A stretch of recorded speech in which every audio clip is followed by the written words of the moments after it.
Alright, hey you guys, it is JChanel and I'm coming to you with the second part to my U-part wig video. So in this video I am going to be coloring and styling the wig. So first I'm going to go in with Red and Garnet from the Ion Color Brilliance semi-permanent line. I do love these colors. I use Ion quite a bit. I've probably used almost every color that they make in their lines, including like the regular Ion Color Brilliance Brights and Neon Brights. They also have their Gemstone colors, and they've come out with a few more too. And usually because these are in a tube, I always end up mixing in a little bit of conditioner to make the consistency a little bit easier to work with. And I'm going to be using the Biotera Exotic Oils Weightless Conditioner. It was discontinued, but if you can find it anywhere, the conditioner is awesome. So then next I'm going to be mixing Radiant Orchid and Red into a bowl together. I did this because I wanted a little bit of a darker color just to give a little bit more dimension to the red, but I ended up mixing in another color too that actually isn't an Ion color. I believe I ended up mixing in One and Only's Pure Purple, which I'm about to show in a second. After I mix that together and mixing some conditioner to make the consistency a little bit better, because I didn't have quite enough color that I wanted.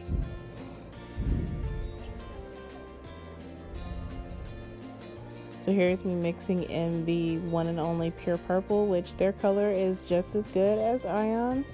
They have a lot more color in their tubes, which is nice, and it's a little bit creamier. It's a lot easier to work with than Ion's color, but I like that Ion has a wider variety of colors to work with.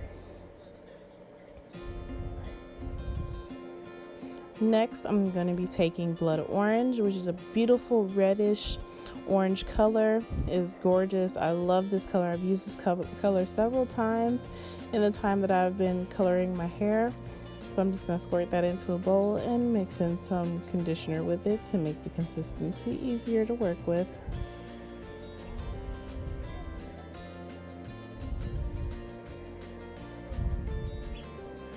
Next, I'm going to be taking Hottie Pink, which is a beautiful purple based pink.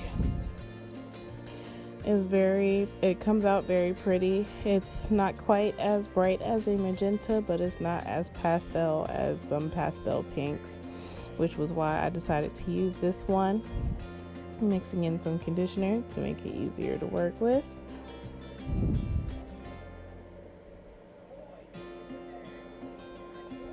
Next, I'm going to be taking Salmon, which is a pretty true to color salmon.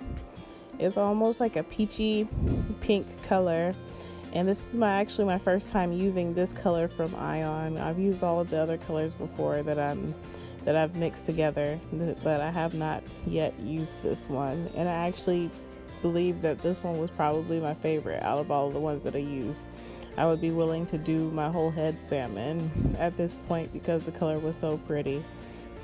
Next, I'm going to be taking Magenta. I'm going to squirt that into the bowl, but because I have the Hottie Pink and Magenta is a very similar color, I decided that I wanted to mix in another color, which I don't think I show it, but I did mix in a little bit of Blood Orange to make it a little more on the red side, so the Magenta and the Hottie Pink wouldn't blend together.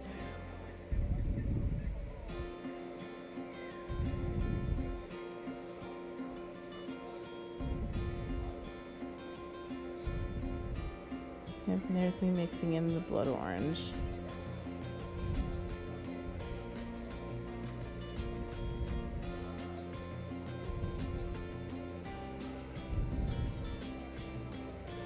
And those are all the colors that I'm going to be using. So this is a way that I usually do my hair. It makes the colors blend a lot easier. I literally take about 1 inch to 1.5 inches to sometimes 2-inch sections and color them all one complete color. Sometimes I'll do it half and half, like have a darker color close to the roots and then do a lighter color on the ends, or I'll just do the whole section one color. I personally like doing it this way because it makes the colors blend really nicely and it gives a nice transition in between colors to where it's not really blocky. And I literally will just go for like each track I'll do a different, like I'll do partings for each track to make the colors blend a lot nicer. And I'll do this all over the head.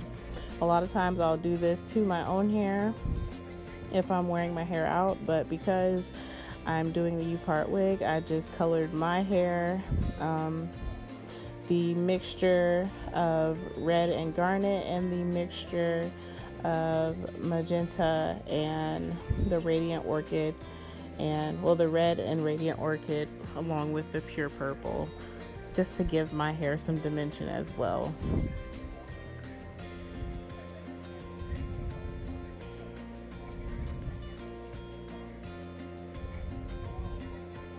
And also because I am going to be leaving my hair out around the perimeter and where the U part is, I did make sure that a lot of the pieces where my hair and the hair from the wig are going to be right next to each other blend well. So I am going to be doing more of the red and red purple mixture around the perimeter and near the actual U part, so my hair blends nicely and it makes the wig undetectable.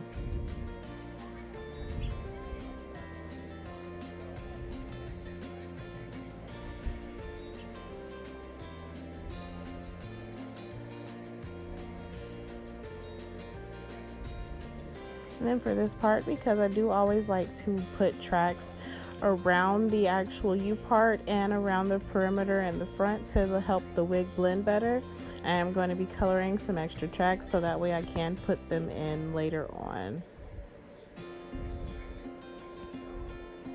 My poor mannequin is so dirty. Okay, so at this point I had rinsed the color until the water ran clear, and now I'm going to go through and blow dry it. I always use Smooth Criminal's hair primer. It smells amazing and it works really well with blowouts. I also use Biotera's Exotic Oil Weightless Shine Oil Treatment. This stuff is amazing, and it is also discontinued like the conditioner is. This is my Conair Pro Titanium 2000 watt blow dryer. I love this dryer. This is also another product that I got from Sally's that was discontinued. It was one of our seasonal products, as well as my white gold titanium gator, which is an amazing flat iron. It's another one that was a seasonal product that came out during our Christmas launch. I'll also be using Smooth Criminal's hair prime, well, humidity blocking hairspray for while I'm styling. Hairspray is wonderful. It helps with the frizzies and flyaways, but it also helps to hold a style, especially in Georgia where it gets extremely humid and no hairstyle is safe. So after spraying the hair primer on the hair, I am going to go through and section it off. And I know some people like using a pick with their blow dryer, or they like using a round brush. I personally like using paddle brushes. It helps get the hair a whole lot straighter, in my personal opinion, while using a concentrator. So that's the way I've always blow dried hair. I blow dry my hair this way. I blow dry my clients' hairs this way. And it's just a lot easier for me than trying to use a pick.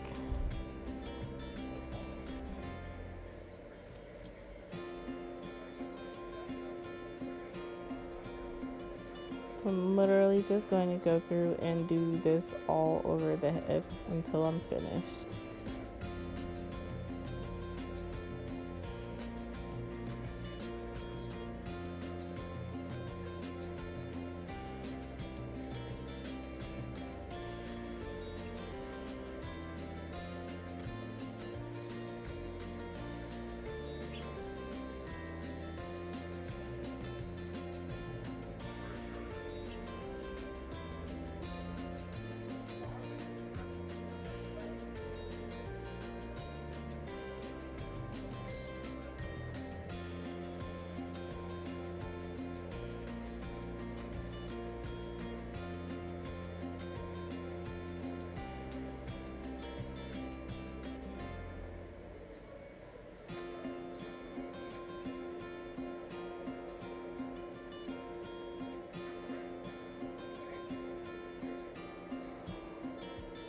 At this point, I'm making sure that the actual cap is dry, because you never want to sew a wet cap down onto your hair.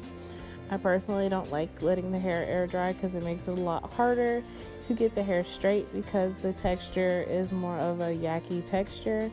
So I always like to actually blow dry the hair. It makes my life a lot easier, and I actually end up doing less work this way than if I were to let the hair air dry overnight. So now I'm putting a little bit more oil into my hands and working it through the hair, and I'm about to start flat ironing the hair. And this is just to take some of the kink out of the hair and make it a little more flowy.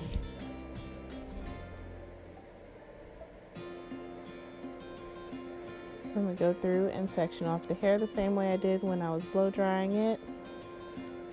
And as you can see, this is at the point where you can tell that sewing that track underneath the cap as well as over it does help it look a little less wiggy, and when you pull it back, you cannot see any tracks that are underneath it.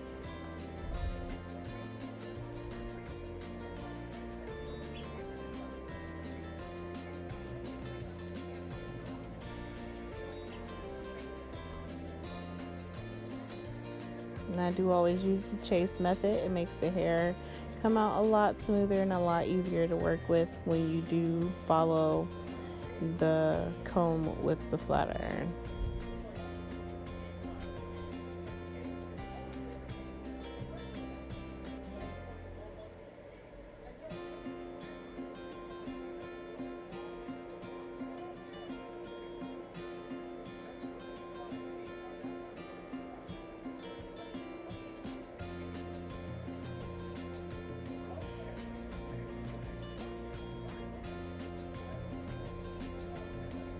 At this point, I'm pretty much almost done.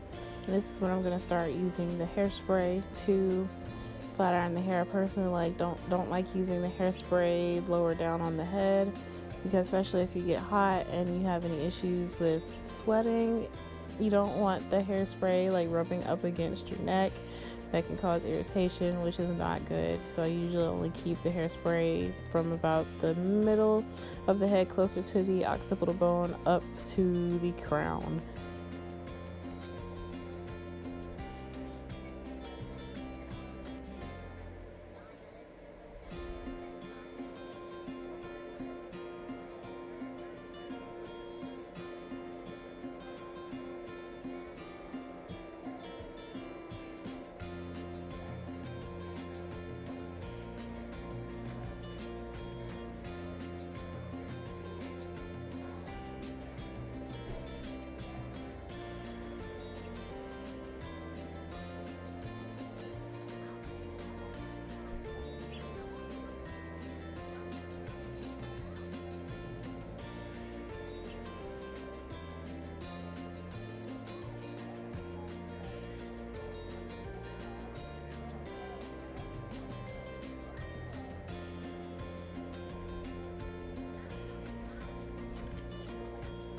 I'm going to continue doing the chase method with the flat iron and the comb all the way up the head until I'm finished.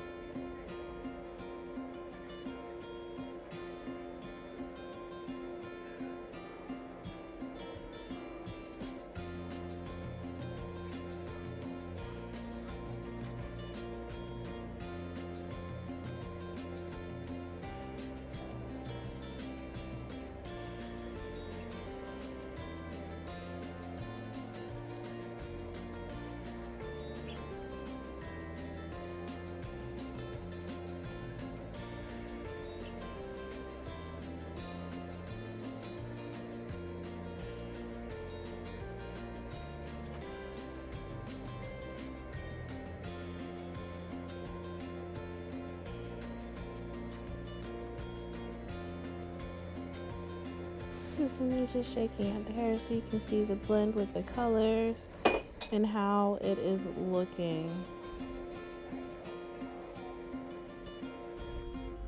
So this is me after I finished sewing the wig cap down. I did have my leave out where you can see right here. I did part my hair in a U-part section before I sewed it down. I sewed my braids down as flat as I could get them in the back. I left out the hair around the perimeter in the front, but I did not leave any out in the back. I am actually going to take the wig down and leave some leave out around the complete perimeter, so I can wear my hair up in a ponytail or bun or anything like that if I choose to. But this is me showing you how the hair has blended with my hair. I love it. I love the way it looks. This is the first time I've had red hair in a really long time. I've been really enjoying the red hair, even though I can't do as much with my makeup with this hair color.